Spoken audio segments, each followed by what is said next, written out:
Tidak pernah melihat wanita yang sekuat ini. Sendirian di dalam pegunungan. Memetik lebih dari 1000 kati, jin, nangka, pasar burung dan bunga yang sangat besar. Orang-orang berebut membeli nangka. Menghasilkan beberapa juta dong Vietnam. Pagi hari yang cerah. Damei bangun lebih awal. Mengendarai sepeda motor 3 roda menuju pegunungan. Aroma tanah menyebar di sekeliling. Kebun yang baru saja hujan kemarin sangat licin. Tapi wanita itu ingin mengejar panen pertama nangka. Dia tidak peduli seberapa licin permukaan tanah. Melainkan dia memacu gas semaksimal mungkin. Meskipun bagian depan kendaraan terus tergelincir. Namun di bawah keahlian mengemudinya. Dia sampai dengan aman di tujuan. Hari ini untuk memetik durian memberi makan nangka. Damei juga menghadapi risiko hujan untuk datang. Bagaimanapun juga, saat buah mulai berbuah, harus memanfaatkan kesempatan. Jika tidak akan mendapatkan keuntungan yang sesuai. Karena nangka itu cukup besar. Satu bisa mencapai puluhan kati. Untuk memetik yang besar, Damei juga perlu memanjat pohon. Dan saat itu langit tidak memberikan wajah yang baik untuk wanita itu. Baru saja memetik beberapa, tiba-tiba hujan deras. Hanya karena Damei sudah mulai memetik. Meskipun hujan deras, tugas hari ini harus diselesaikan. Karena saat nangka mulai banyak dijual, saat memetik dan menjual itu tidak ideal. Dia hanya menunggu selama setahun. Karena menjual panen pertama nangka, sungguh membuatnya menghasilkan banyak uang.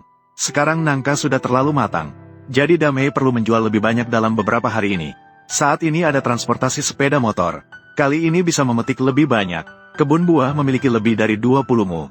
Saat sudah banyak dijual, harganya akan langsung jatuh. Karena sebagian besar buah dan sayuran tumbuh di ujung cabang. Damei perlu memanjat pohon berulang kali untuk memetik. Sebelum memetik, dia juga perlu mengenali tingkat kematangan buah dan sayuran. Dia bisa dalam kondisi normal memetik dan menyimpan untuk dimakan setelah 2 atau 3 hari.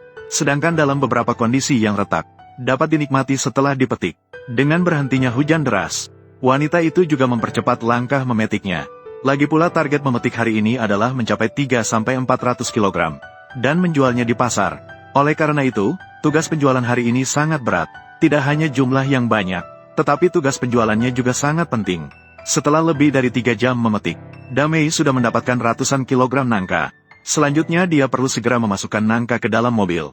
Karena ukurannya yang besar, setiap buah jackfruit tidak ringan. Damei sangat sulit untuk mengangkatnya. Namun, dia telah bekerja di pegunungan sepanjang tahun. Dia sudah terbiasa dengan kerja fisik seperti ini. Dengan semua jackfruit dimuat ke dalam becak, Damei juga perlahan-lahan pergi ke pasar. Karena jalan kebun buah berlumpur, becak masih sedikit tergelincir. Tetapi Damei tidak takut menginjak gas. Sampai di jalan beton. Sepanjang perjalanan,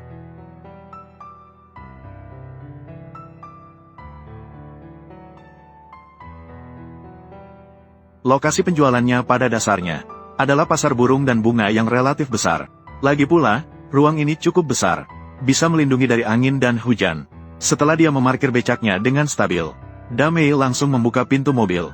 Barang yang dijual hari ini adalah barang berkualitas. Tidak disangka baru datang ke pasar sudah dikelilingi oleh keramaian. Penduduk sekitar juga berkumpul di sekitarnya.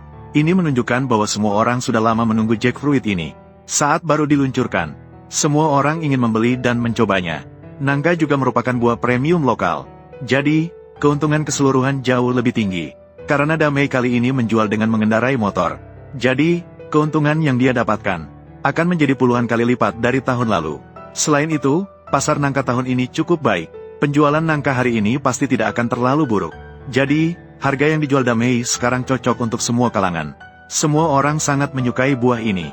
Bagi kebanyakan orang, nangka seperti saat kita makan semangka. Setelah gelombang pembelian pertama, saat ini, sepertiga dari nangka sudah terjual. Para pedagang buah lokal sangat cemburu. Mereka tidak membutuhkan toko tetap. Bisnis tetap berjalan dengan baik. Faktanya, nangka adalah buah favorit si Nona. Buah ini memiliki aroma yang kuat dan rasa yang sangat segar. Rasa nangka adalah sesuatu yang tidak bisa diberikan oleh buah-buah lain. Jadi, penonton juga cenderung mahal. Meskipun nangka terlihat sedikit mirip dengan durian, namun, sangat berbeda dengan durian. Rasa durian yang kuat, namun, rasa nangka relatif lebih lembut. Kematangan dapat dipilih sesuai dengan selera sendiri. Oleh karena itu, buah nangka lebih populer daripada durian. Harganya juga jauh lebih murah dibandingkan durian. Dengan pembelian aktif dari semua orang, jumlah nangka di mobil tidak banyak. Berat nangka dapat mencapai lebih dari 10 kg. Hari ini, Damei mendapatkan keuntungan besar. Meskipun waktu penjualannya akan relatif lebih lama. Sekarang adalah waktu setelah anak-anak pulang sekolah. masih akan ada banyak orang yang datang untuk membeli. Jadi, nangka hari ini pasti akan terjual habis. Dengan begitu, Damei tidak perlu khawatir tentang penumpukan barang. Dapat dilihat, di kios lain tidak ada jual nangka. Ini juga adalah alasan mengapa usahanya berjalan baik. Dia datang ke pasar, menjual sebanyak mungkin buah dan sayuran yang belum tersedia di pasar. Ini adalah keunggulan Damei. Seiring berjalannya waktu, Damei sudah berada di pasar selama lebih dari 2 jam. Namun, berdasarkan kemajuan penjualan hari ini, tugas penjualan pasti dapat diselesaikan sebelum matahari terbenam. Namun setelah sore, jumlah orang di pasar jelas jauh lebih sedikit. Namun, sekali akan ada pelanggan besar. Sekali membeli beberapa, seperti pelanggan baru. Setiap orang membeli 3 atau 2. Jadi, penjualan berlangsung cepat. Beberapa terakhir juga berhasil dijual oleh Damei. Tugas penjualan hari ini juga berhasil diselesaikan. Ketika semua pintu samping mobil ditutup, semua kembalian yang tersisa dimasukkan ke dalam saku. Bersiap untuk kembali ke rumah. Saat kembali, meskipun langit belum sepenuhnya gelap. Namun, pada waktu ini, sesampainya di rumah, langit sudah sepenuhnya gelap.